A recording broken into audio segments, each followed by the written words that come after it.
Hi everyone, good morning, good afternoon, good evening, depending on where you're joining us from. A very warm welcome to this LinkedIn live session. I'm Esther Martinez, I'm the CEO and Editor-in-Chief at People Matters, and I'm gonna be your host for today.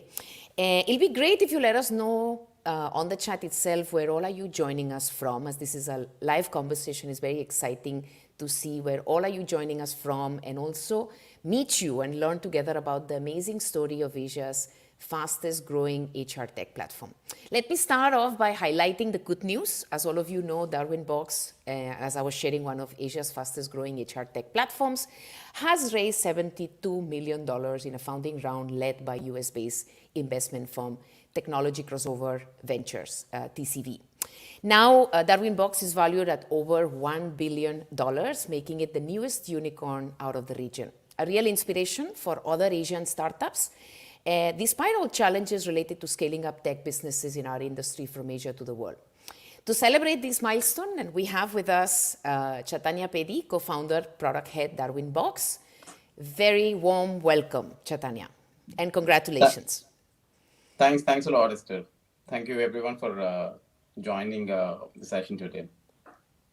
A very warm welcome to you as well. I'm excited, and we're going to hear from you today about the high and learning points of the Darwinbox journey and the insights into the future of work and the workplace technology as well. So very warm welcome, Chaitanya, once again. It's delighted to have you with us. We have as well joining us Jessica Neal, venture partner, TCV, and former chief talent officer at Netflix. Very warm welcome, Jessica. Thank you. I'm so excited to be here. Thank you so much for being here. And we know it's a little late in the evening, but it's a privilege to have you with us. You've had the opportunity to be part of the people and work industry for over 20 years, and now as an investor and a supporter and believer of Darwinbox, it's going to be great to learn from you and hear from you as well. So thank you so much for joining us. Thank you. So a very quick note to all of you before we get started. As this session is live, if you have questions, feel free to use the chat window. We're going to be taking questions at the end of the conversation, so it'll be great to have your comments and your questions for Chaitanya and Jessica. Good, so let me start with the first reflection and question, Chaitanya, as I was sharing with everyone in the community. Congratulations for this recent milestone. The 1 billion gold star, 1 billion unicorn is a strong validation, not just of Darwinbox growth, but also the direction that you're taking as an organization. And especially in the new phase of redefining what HR is all about. So how does it feel? Tell us a little bit about that. It feels good. Still, obviously, quite happy about what we've achieved. But you put it right. I couldn't have said better. It's a milestone, and it's a validation of what you are doing. So it is definitely not a destination, just a milestone in a very, very long journey. Again, in a private market or a private company, for a private company like us, valuation indicates a more investors or ecosystems confidence. So and more so about what more can be achieved. And so rather than what has already been achieved. So for me, it is that confidence that there is a lot of potential in the company in what we are building, but a lot more to be achieved. So it also puts you in a spot where there is a very, very huge responsibility. And like you rightly said, it is a golden hour, or times were never before, never better before, especially in HR tech. If you look at the whole pandemic, everything, the digital adoption, while obviously my heart goes for those who suffered, but on the other end, digital adoption has accelerated maybe by 3-4 years. So, and HR was at the forefront of this change because there was no option but to adopt. But all the credit goes to the HR fraternity. They showed highest levels of resiliency and adaptability to the change. So a lot of innovation happened at a much faster pace in the last 2 years, disrupting the function. So I'm very, very happy and feels lucky to be at the right place and at the right time. Wonderful. Thank you. Thank you so much, Chaitanya. And I think you're absolutely correct with with the comment that we don't need to evangelize digital adoption finally anymore. And I think that's the opportunity. And as you said, the responsibility for the industry and organizations like Darwinbox. So thank you so much for sharing. Jessica, we'd love to seek your perspective, both as a talent leader, because you had the opportunity to serve organizations and help them build that culture and probably leverage technology and systems to be able to scale businesses, but now also as a venture capitalist investing in this space. What stood up for you from Darwinbox journey perspective? Well, lots, but I think the unfortunate reality of HR technology is that it's just a little bit behind, right? And what I loved about Darwinbox is that it was really pushing things forward and meeting not only employers where they were, but employees where they were, and putting technology in the hands of the people that are working for you and empowering them. And that's what I loved about the product. And when they first walked me through the entire product, and I'm sure Chaitanya will tell you, like, I would be like, what? You can do that? Wow. Because it just is so much more agile and sophisticated than a lot of platforms I've seen personally. Wonderful. Thank you so much, Jessica, for sharing that. And I think as a talent leader, when you see, and I'm going to stay with you for another minute, as a talent leader, as you see the future of putting the employee at the center, and Chaitanya was talking about the opportunity, but also the huge responsibility. How do you see that from the point of view of a HR leader yourself, to put products like this at the service of the employee?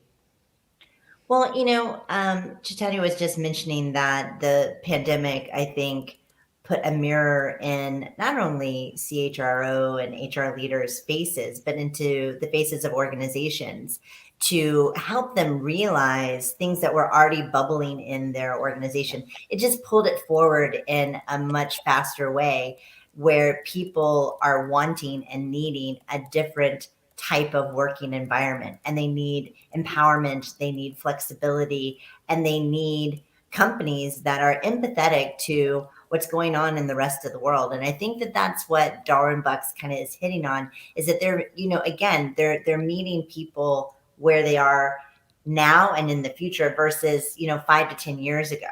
And it's not a static platform. It's something that I think is pushing organizations forward in terms of communication and alignment. And you think about the power of artificial intelligence, and to be honest, that's sort of unheard of in other HR technologies. And so the fact that they're at the forefront of those things is really intriguing. And I think that what I'm excited about, not only with Darwinbox, but just in the industry, is you're seeing an investment being made, not only in employees, but in technology to enable not just HR leaders, but the entire organization to operate more effectively and efficiently.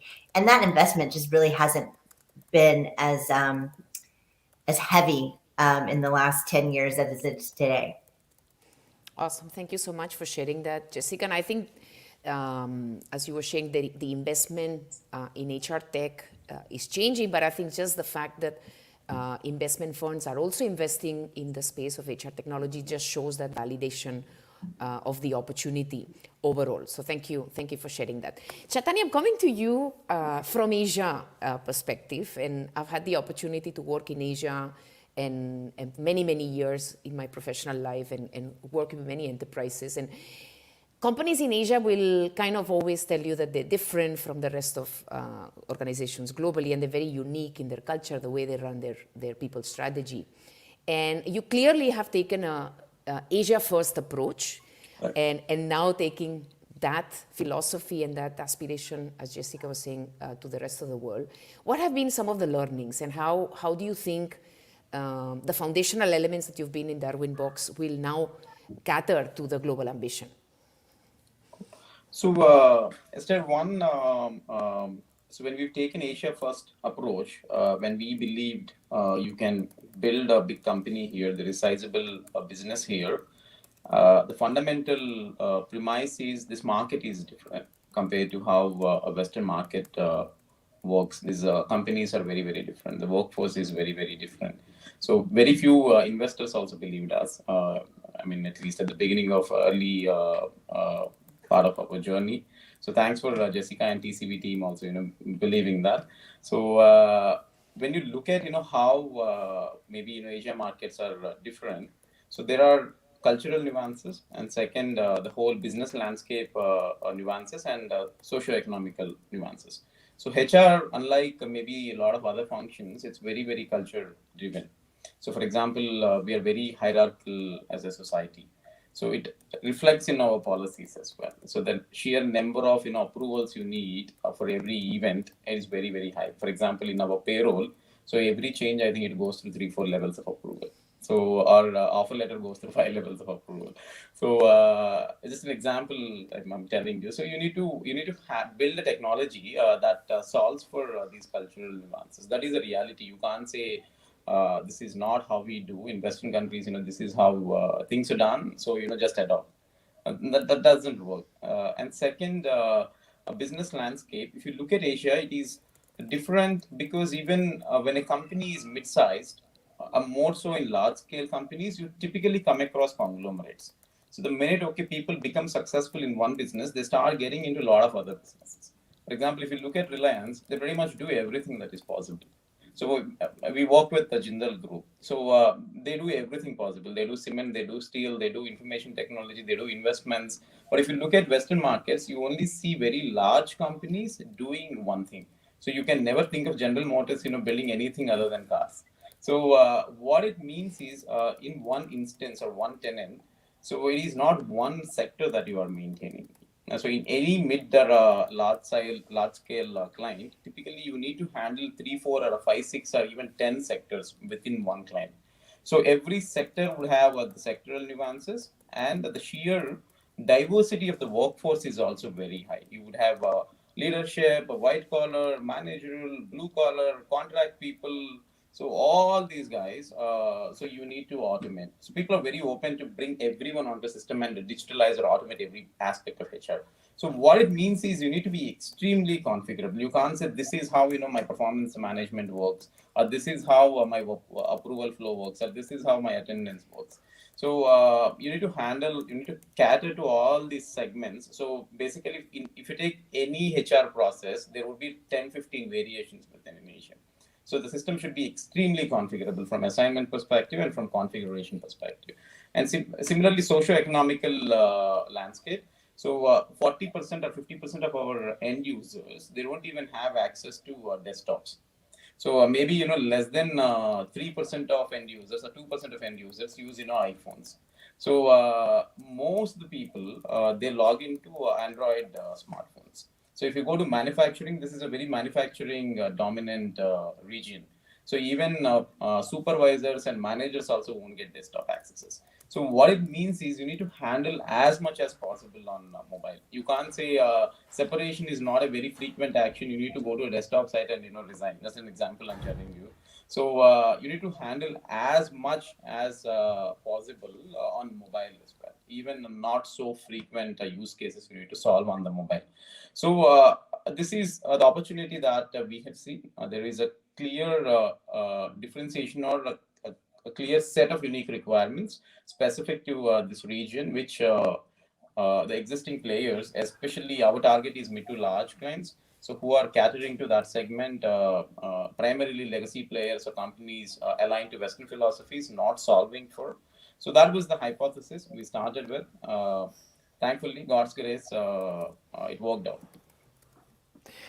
Thank you so much, Chaitanya. And I think it's God's grace with a lot of more elements as well to the success. And I can see some questions coming from the audience asking a little bit more about some of the learnings and some of the other elements of success of Darwinbox beyond God's grace, which I'm going to invite you to comment a little bit later as well, with your permission.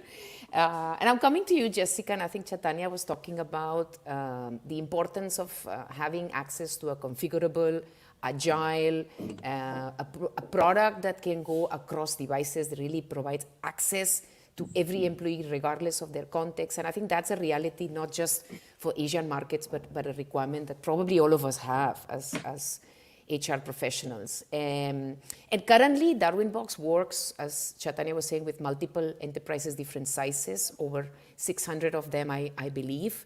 And all of them are unique. But when you look at it from the perspective of the opportunity and look at it from a talent leader perspective, what do you think these talent leaders are needing more of, especially as we enter the post-pandemic, hopefully the post-pandemic phase? What are the biggest challenges for those talent leaders, and how do we support them as a technology industry? Yeah, I think talent leaders, for as long as I've been one, have been in a disadvantage because your tools often don't speak to one another. So you have a tool for this, you have a tool for this, and you have your HR suite of things, and you're always having to grab data from this one and try to grab data from that one and compile them together and find some insights that are meaningful. And I think the biggest challenge for companies, but especially HR leaders, are trying to figure out where to move the needle and how. And so when you don't have a system that talks to the other systems, it really puts you at a disadvantage to, one, bring the insights, get them in a meaningful way and real time. And what's great about Darwinbox is that they're really pushing the envelope here. And it's sort of this all-in-one system where you have everything right at your fingertips. And so do the employees, right? And I think, a challenge around the world, and not just in Asia, is that there's many roles for companies where employees don't have a desktop. They don't, it's not part of their working role. And to give them access to communication, to have transparency around what the organization is doing, to understand how they're paid. These things are incredibly meaningful, not only to them, but to retention.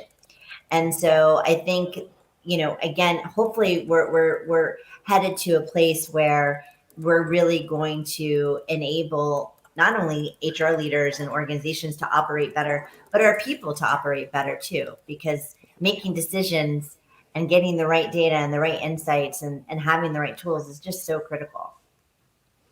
It seems, as I hear you, Jessica, it seems surreal, right? That for many years as HR leaders, we had to move the needle without having access to that connected information. Doesn't it so, especially in the 2000s? It does seem surreal. It's incredible to me, I think, unfortunately, HR, and you could often say finance tools, are sort of an afterthought, right?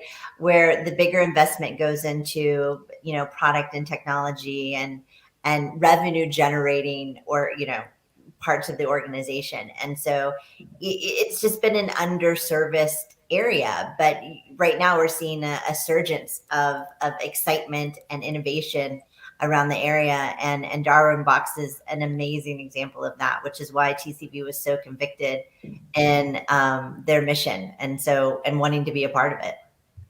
Wonderful. Thank you so much for sharing that, Jessica, on the importance of giving tools to HR leaders to help them take decisions. But I love your point about also giving those tools and access to employees to really feel included in the organization, and the connection that it has with retention, and how Darwinbox is able to fulfill both the promises. So thank you for sharing that.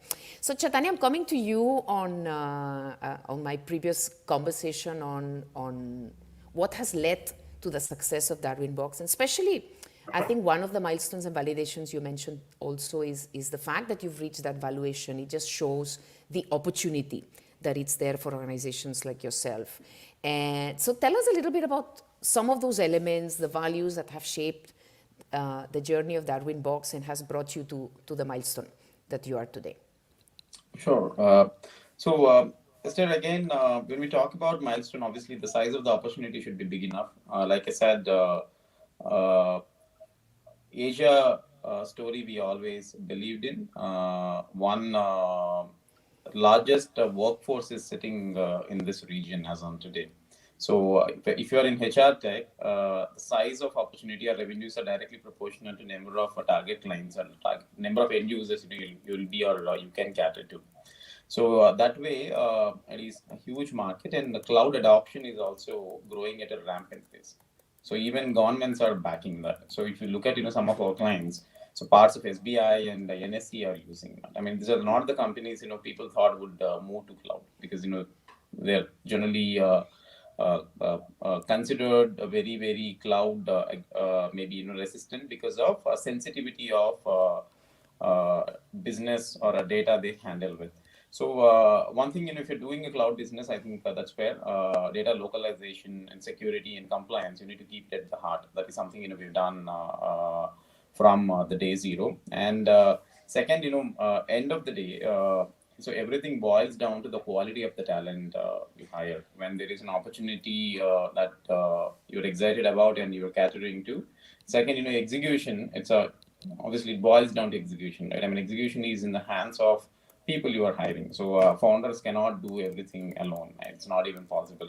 So most of the stuff will be executed by the next level of talent you get in. So one thing we have done right is so we've set a very high bar for talent in all the functions. So whether it is engineering or sales or customer success, so we pick the best of the talent. So a lot of credit goes to them.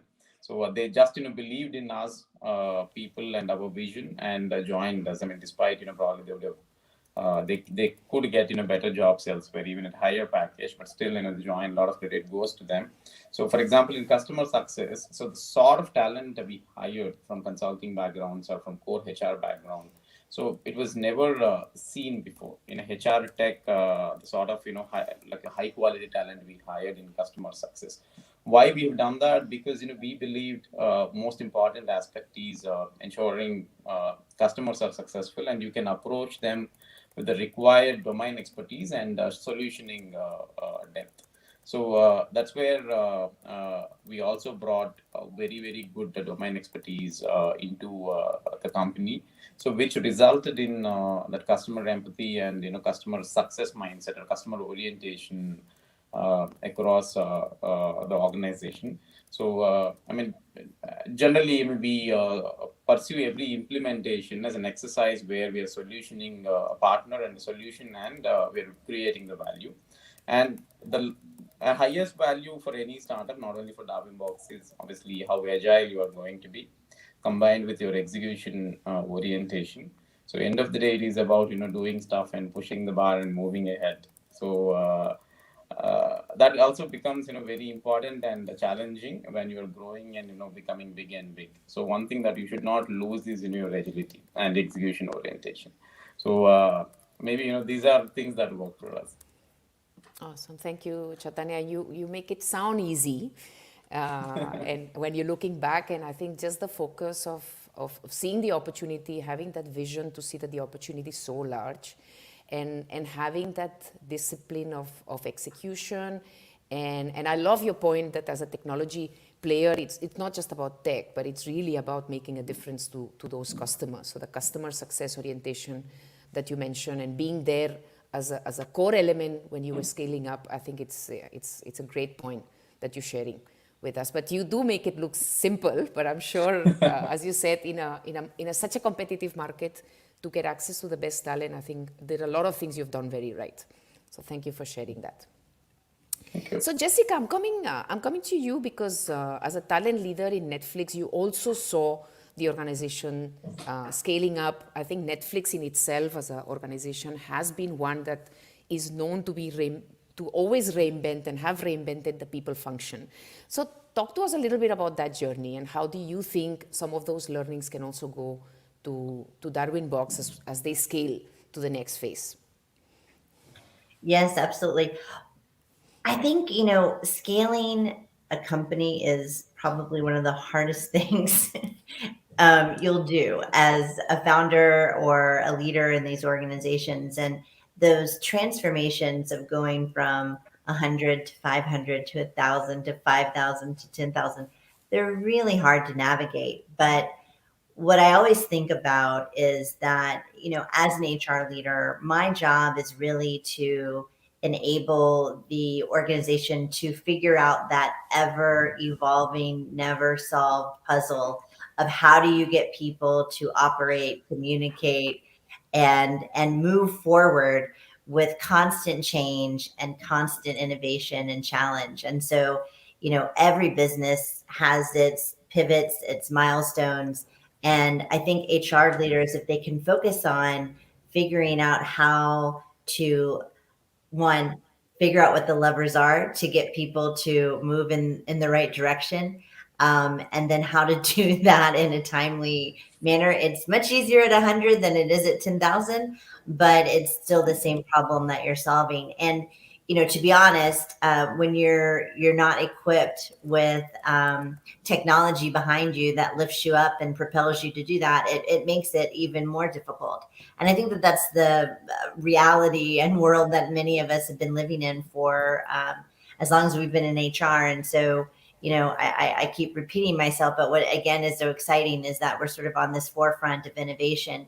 And so not only to have sort of the strategy and the brains behind it, but now a platform that can support you technically and make you feel like you have power beneath you and real insights and data to make even better decisions than just qualitatively kind of figuring out what you needed to do with these organizations.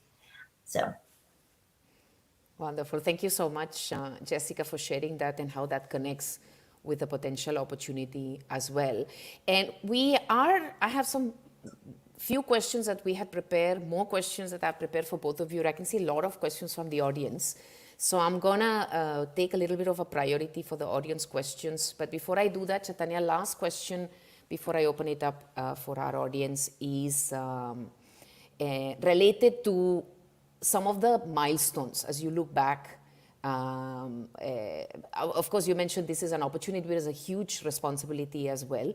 So what are some of the things that you see in the future, and what's next for Darwinbox? So, I mean, at a high level, maybe, from the beginning, our ambition is global ambition. We want to become number one, HCM player in the world, eventually.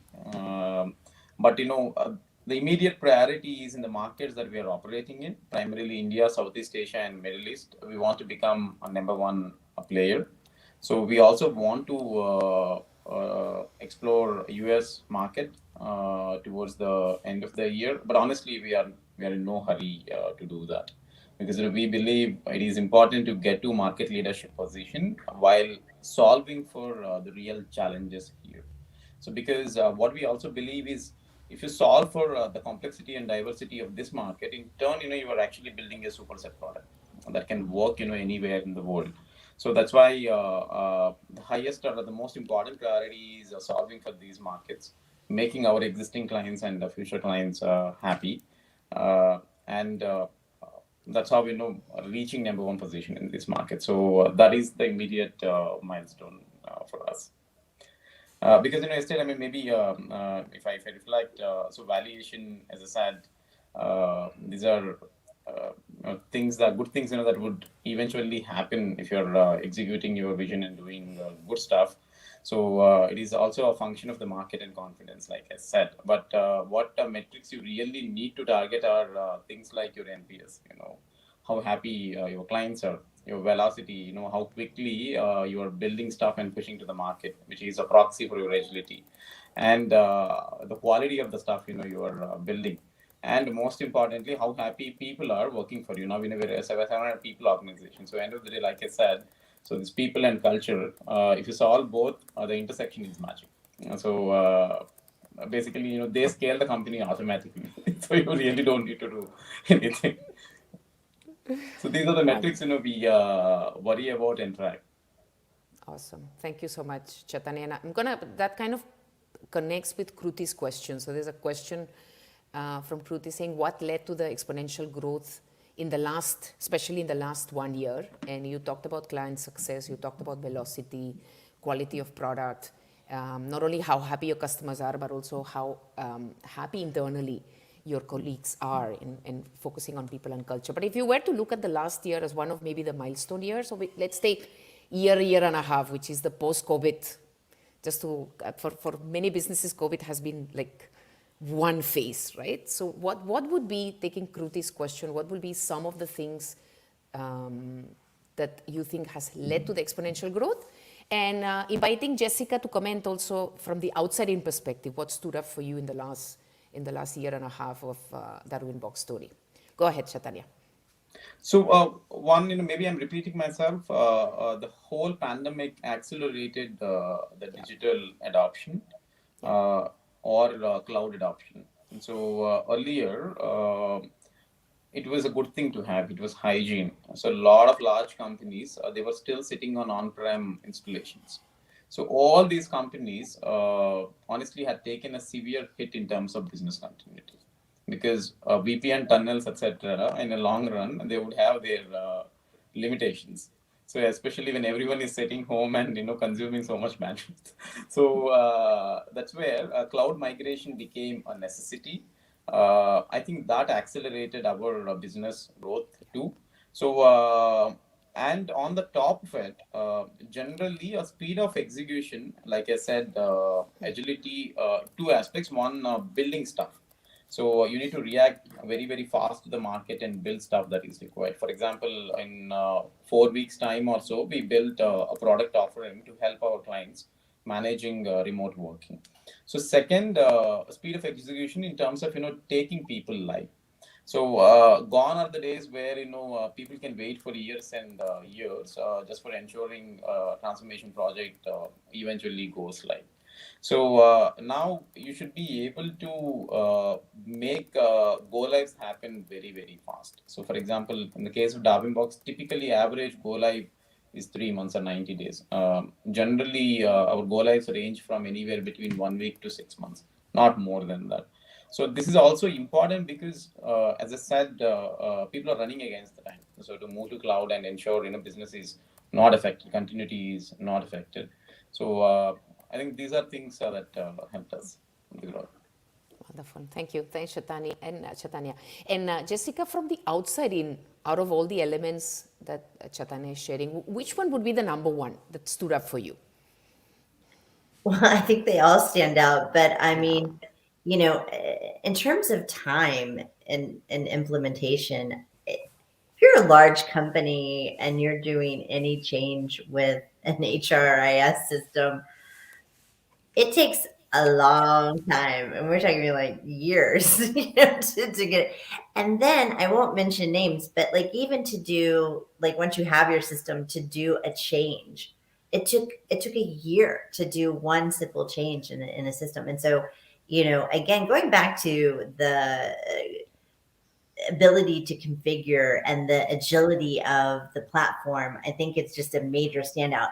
And then I saw one of the questions in the chat, which I'll go ahead and answer too, because I think that Please this go ahead. is a standout. Because one of the questions in the chat was, when you look at a startup that might be a unicorn, how do you balance the risk of the investment? And I think how you do that is, ultimately, of course, you're looking at the TAM and you're looking at the profitability of the organization, but really you're looking at the people in the organization and who runs it. And I think when we met with Chaitanya and the team, the co-founders, they're just the mission that they're on and the relationship that they have and the story and the passion that they have around the space is just undeniable. And so you're really, yes, you're betting on an opportunity and an investment, but you're also betting on people. And I think they were a standout to me. Wonderful. Thank you, Jessica, for taking Leok Chan's question at the same time. Thank you for helping me, being agile of taking the questions as well. I'm going to stay with you specifically on, and I think taking Tiru's question. You mentioned about AI and the importance of using AI to enhance employee experience, manager experience. Tell us a little bit about some of those features that stood up for you. And Chaitanya, you can also kind of feel free to add as well.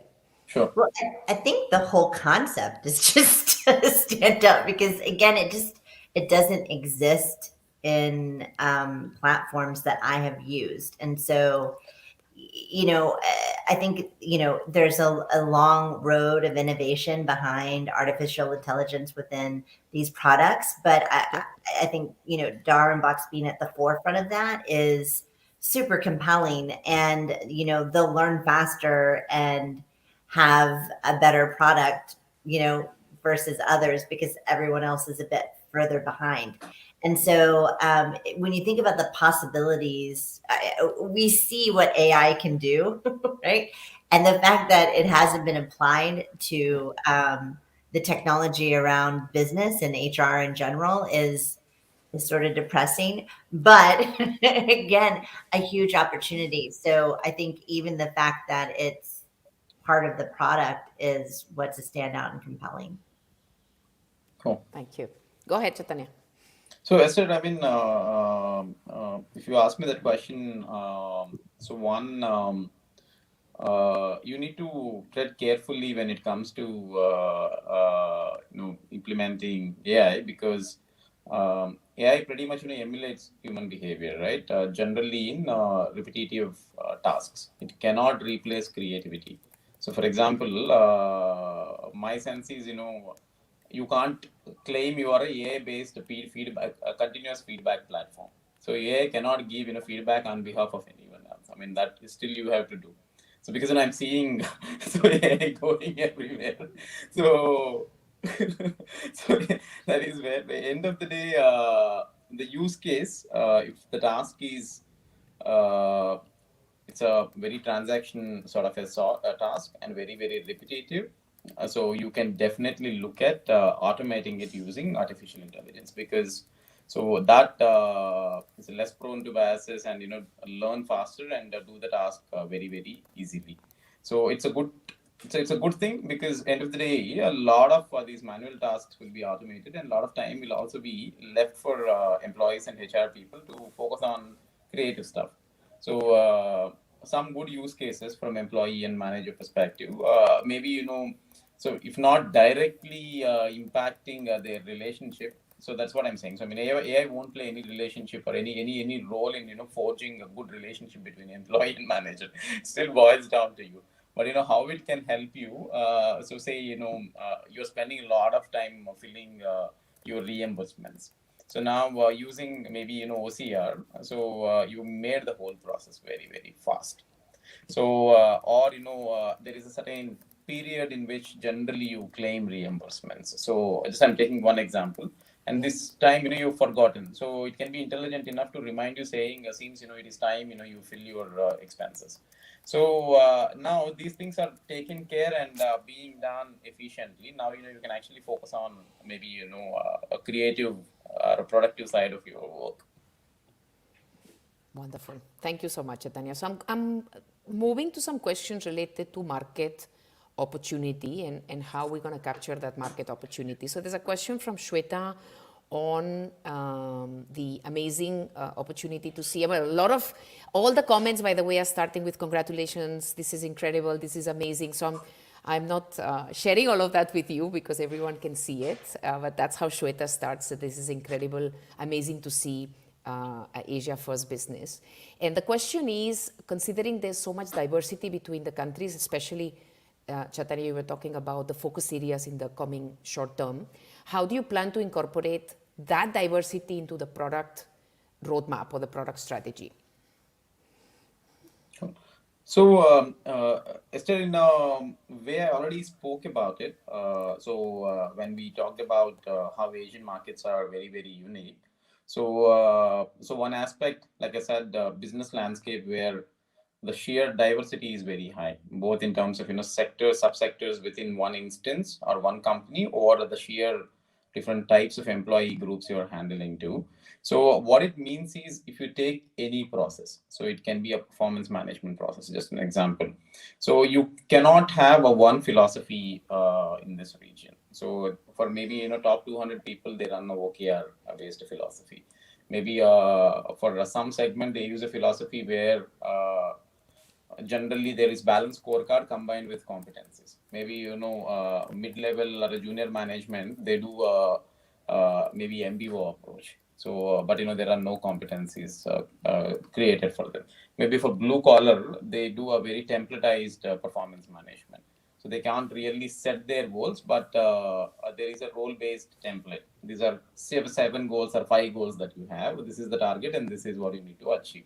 So all they need to do is periodically just go and update. In fact, maybe they're not even doing that. You read that from their manufacturing or productivity systems and straight away giving a score. This is what you have done. So now all these things we're talking about in one company. So now as a product, so you should be first of all able to execute all these philosophies within one instance in terms of being extremely configurable and flexible. So so one thing is I think this is how we build the platform from day zero. So because otherwise you can't even survive. So net if I summarize what I'm saying, to survive in this market, your product has to be configurable and flexible, because every process would have 10 variations of that process for different sub segments of a company. Yeah, and I think that's what really probably creates the opportunity for the future, because as we reinvent the context of people and work, if your technology can't adapt to the changing needs of your business, then you're stuck with a product or a technology that can't keep up with the changes that you require. So thank you for sharing that. Any comments, Jessica? I'll move to the next question to make sure we have enough time, but any comments on that? I mean, I think, you hit the nail on the head. Again, it's really the empowerment that, Darwinbox is giving to organizations and people. And again, I think it's so smart to start with Asia first, because as you mentioned earlier, you can take that to the rest of the world because of how complex all these different parts of the world are. And so that's also what's exciting about the product, is that I think you've sort of tackled a really hard problem first, and then you can adapt it to other places. Awesome. Good. So I'm gonna take Surajit's question.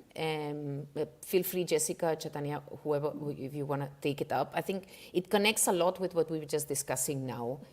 Specifically, her question is on how do we differentiate from the EX front perspective, the employee experience perspective, how there are multiple products, but what do you think will be Darwinbox differentiation from EX perspective?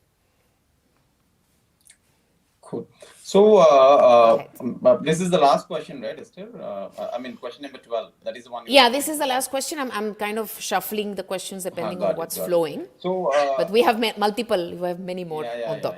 Yeah. I mean, last as of now. Or the last as of now. Correct. Yeah. So actually, very interesting question, and it's a very, very valid observation. So earlier, no SaaS players like Surajit called out, so automated the whole thing. So see, one thing is, like I said, practically, if you look at Asia, so our time management is very, very different. So generally everything is in days, not in hours, contrary to Western philosophy. Or we have very, very complex shift rostering system, or payrolls are very tough. So one fundamental problem is there is no system as of now on the planet, including Darwinbox, which solves everything that is possible in HR. So including time management, payroll, etc. So that is why definitely the ecosystem historically is very, very broken. That's why we tried at least consolidating for one region, including time and payroll. So one end-to-end platform. That's why we didn't say okay, we do for the entire world. So we said we do that for India first, and then we started saying okay, we do for Southeast Asia, and then we started saying we do for Middle East. Maybe eventually at some point we would say okay, we do for the world. So that is the ambition. Now as an extension, maybe a very, very tactical answer. So the reason for that is experience. I mean, if you look at employee experience, which is what we are also going to bet a lot on the CEO. So in simple words, what is employee experience? So at least as per me, there are critical touch point in employee life cycle, right? First touch point is when someone opened and applied to a job on your job portal. So last touch point is probably his last working day, and when he resigned, or when last working day when he's completing exit interview survey. So during part of your exit workflow. So now and then there are so many touch points. So his offer process, onboarding, date of joining, confirmation, transfers, promotion, all these things. Or work anniversary, 5 years, 10 years. So at every touch point, so to what extent you are able to personalize his experience. So it can be an email that is going from a CEO on somebody's 5 years work anniversary, or a survey you are triggering at different critical junctures of an employee career for gathering, how engaged he is, what are his concerns. So, or maybe some learning you are pushing when he moved to a next grade, or some document you are generating, or some asset you are giving. So, to what extent you are able to automate at the same time personalize, that defines employee experience. Now, at scale, you can't do this manually. That's where you have to rely on technology. So now the challenge is there is no single system, or how much one system can handle all these touch points and can have all these capabilities: document capability, asset management capability, surveying capability, and then maybe a form filling capability. So because end of the day, at scale, every system becomes a workflow engine. So this is what we are also going to invest. So obviously our strategy, in simple words, owning as many touch points as possible across the employee life cycle, and having as many of these capabilities as possible at every touch point. So then eventually you will become a great employee experience platform. Wonderful. Thank you, Chaitanya. And I think that's connecting with a question from Shubham that was talking about as you scale that employee experience. I'm connecting it with, would Darwinbox build those capabilities or develop those capabilities internally, or is there any plan to also acquire other HR tech platforms that are currently probably complementing? And you may choose to answer or not answer the question, but we'd love to hear what's the Jessica might think we just gave them the money, and this guy is already talking about it. Yeah, Go ahead. Esther, if you ask me, one very, very interesting thing is, at least in last 3-4 years, I asked myself this question a lot: what is actually happening in tech market? So much of innovation, especially in India, maybe in other countries are also no different. So much is happening, right, in startup space. So if you look at what is happening is innovation is getting atomized. So earlier people used to solve very large problems. So now what is happening is, people are taking any function. Every function would have its own value chain, right? How that function is creating the value. And in that value chain, they are picking maybe one point or one area where they are seeing inefficiency. Because when you are end-to-end and a big platform, you can't solve for every inefficiency in value chain, in whatever function you are catering to. So now they are building a very specialized and great products solving that inefficiency, and building sizable businesses around just that atomized innovation. So that is what happening. That is what fueling a lot of startups, a lot of innovation. So now eventually, but the thing is, now the choice is whether you want to become a point solution, picking one such area and become very, very great, or whether you want to become an end-to-end platform. So our choice, the choice we made is we wanted to become an end-to-end platform, right? We want to become a central system. So what it means is definitely there will be certain inefficiencies which we also wouldn't be catering to. So a company doing a great job around that. So now practically, so some of those opportunities we will tap ourselves, but practically you can't do everything on your own. So step one is you need to build a platform in a way.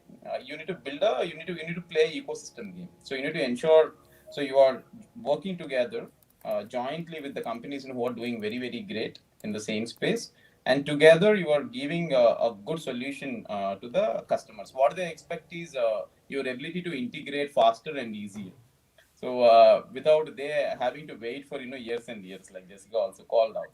So that is step one. And step two, eventually maybe some of these platforms we will be more than happy to absorb, especially where there is a complementary offering which would benefit or strengthen our offering and benefit our clients. Thank you so much, Chaitanya. And I'm inviting Jessica's viewpoint on this as well, because you had the opportunity to also see how quickly Netflix expanded and how they did it, and as Chaitanya was saying, to really capture the opportunity fast. We'd love to hear your viewpoint about organic versus inorganic, I think from your own experience as well. Yes, well, Netflix and Darwinbox are very different businesses in terms Very of how different, we absolutely. acquire consumers. But I think, when you make people happy, and you have engagement, you can build an amazing product and service. And I think that that's what Darwinbox is doing. I mean, I don't know. Even as an HR leader, I didn't like hanging out in my HRIS. It was never very fun. But, I think if it can be a destination that is providing employees information and they have access to things that they didn't otherwise have, that is an enjoyment for them. And it's something that their other companies aren't providing when they don't have Darwinbox. And so this end-to-end solution that we are striving for is something that isn't available, around the world. And so that's again, I think what's so exciting about this is that the empowerment that it gives to not only the leaders in HR and the company, but really especially the employees, is I think what will drive up engagement, and it will drive word of mouth, and it will drive the business, because that's the big difference between this product and others in the market. I hope I answered that well. Yeah, thank you. Thank you so much, Jessica. So there are a few questions specifically to India market, and I'll invite both of you. I think Chaitanya as an insider, or maybe Jessica as a leader who's worked with the Asia market, India market as well. So one of the questions from Kshitiz Bakshi was about when you were expanding in India, and now still India continues to be a very critical market. What she's saying, what is the one big learning of running businesses or scaling businesses, specifically in India? Interesting question. So, okay. Maybe, if not one learning, whether it is India or any other geography, I think certain fundamental principles remain the same. So, staying, connected to the ground. So, listening to your clients and making them happy. So, for people are not happy, taking the feedback and quickly building that stuff. Being agile. So, first of all, having that customer centricity, and then that customer centricity reflects in your agility and ability to build things fast, that velocity. And then for doing all these things, obviously you need a very, very good team. So I think these are fundamental learnings that we have. I don't think it is different in any market. Yeah. So it's not a India, it's more of a foundational. Got it. So there's a question from Mohammed, specifically, and Chaitanya, you were talking about the importance of acquiring the right talent. Jessica, you also mentioned about one of the things that stood up was the strength of Darwinbox's team, not just the founders, but the team as well. And Mohammed's question is about, as we invest in potential talent, what's the balance between promoting from within and also attracting talent for different markets? And we'd love to hear both the Darwinbox perspective, but Jessica, also your own experience as you have scaled businesses in the past. Jessica, you want to go ahead? Yeah. You want to go ahead first? Go ahead. Sure, I'm happy to. Well, I think you need both. I mean, I think, good talent comes from all types of places. And when you're building and scaling an organization, you need people with many different skills and perspectives, and you need diversity of thought. And so, promoting from within, because you're going to have a lot of people that grow with you and adapt and flex and change. And then you're going to get to places where you need people that have seen what you haven't seen, because they've done it at a larger scale. And so I think the secret sauce is having the right mix of all of them. And, you never do, but that's the aspiration. Wonderful. Thank you. Thanks, Jessica. Go ahead, Chaitanya. So Esther, I mean, I pretty much echo what Jessica said. But if you take a context of a startup, it is different and unique because every year, you are hitting a new milestone. So now the primary challenge is scaling. So every year, so for example, first $1 million revenue is big milestone. First largest client or toughest client is a big milestone. 10 million is a milestone. 20 million is a milestone. First, international client is a milestone. So at every milestone or for the next milestone, I mean, from the current milestone to the next milestone, so you need, certain new skill sets. So now the choice is whether you want to learn in a hard way or whether you want to get someone on board who had done that, seen that, and learn proactively. So when you are a small company, it is okay to learn hard way. I think that is the best way because there is no hurry to get the best of the guys when you are still struggling for survival. So because the cost of the mistakes is also not very high. I mean, it is okay to make mistakes at a much smaller scale. But the challenge is when you are becoming bigger, when you are scaling, the cost of a mistake becomes very very high. It becomes very expensive. So now, obviously, you need to minimize mistakes, and only way to minimize mistakes is at that juncture. So getting people who had done that before. So that is equally applicable for founders as well. For example, the current size of the company we are running or revenue we're managing, that is the largest in my life. I haven't done that before. So, I mean, it's only foolish to say, okay, I know what to do to take it to the next level. So, no, obviously, or, at the same time, you might not even have that capability inside the company. So, you have to get that talent from the market who had done that and seen that before. But at the same time, obviously, there will always be a friction because there are people stayed with you and been there for a very long time. They may feel okay. All of a sudden, you got a VP and make him sitting on our heads while we have been reporting to you, etc. So these are equations you need to maintain. So you need to take care of the good people, been with you, build the company with their sweat and blood. At the same time, you also need to build. You need to get people from the market. So it's a right mix. And at Wonderful. every juncture, you need to hire those good guys. Otherwise, you won't scale. Wonderful. Thank you. Thanks, Chaitanya.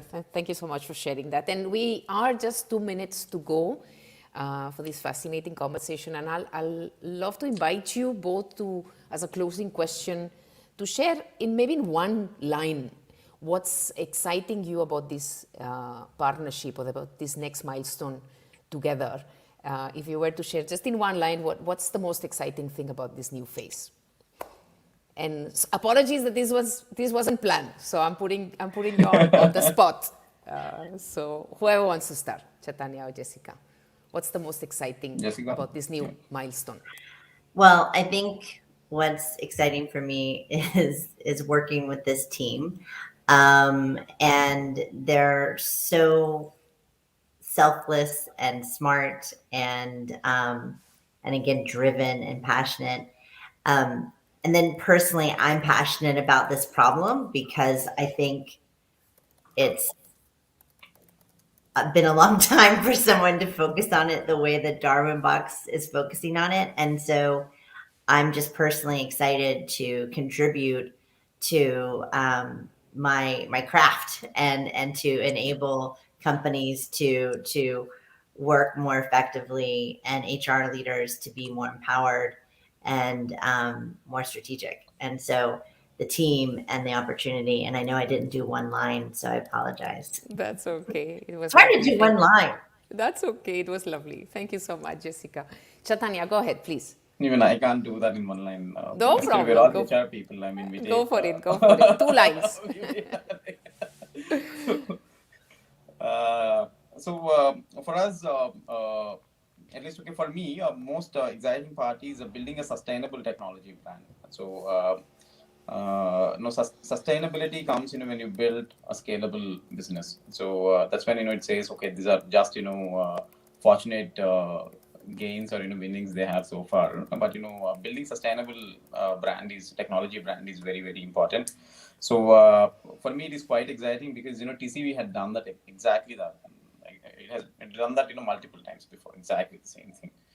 They partnered with the companies who had seen some early growth, like we did. And at that stage, I think they helped them with a lot of expertise. For example, now we can ride on expertise of people like Jessica to build that next level of product and both the markets growth. So that is what they've done with a lot of companies, be it LinkedIn or GitLabs or Netflix or other lot of other their investments, Airbnb, Ariba. So I think contextually, this is the right time to get a partner like a TCV on board, and personally very excited and looking forward to grow together and learn from them and grow it to the next level. Awesome. Thank you so much. And thanks for sharing these closing words, those insights, and so many takeaways in our conversation today. Thank you so much, Chaitanya and Jessica, for being with us. Congratulations once again, and we wish you all the very best in this journey ahead. May you continue to evolve, inspire, and as Jessica said, invest in our community to make it better and more impactful to the business. So very, very, very big thank you and gratitude for being with us today. Thank you. My pleasure, Esther. Thank you very much. Thanks for having me. Thank you so much. And it's been a pleasure to host you all. Thank you so much for joining us, and stay tuned for many more upcoming events and virtual learning sessions. So wonderful. Have a great weekend ahead, and stay safe, everyone. Thank you. Thanks, Jessica.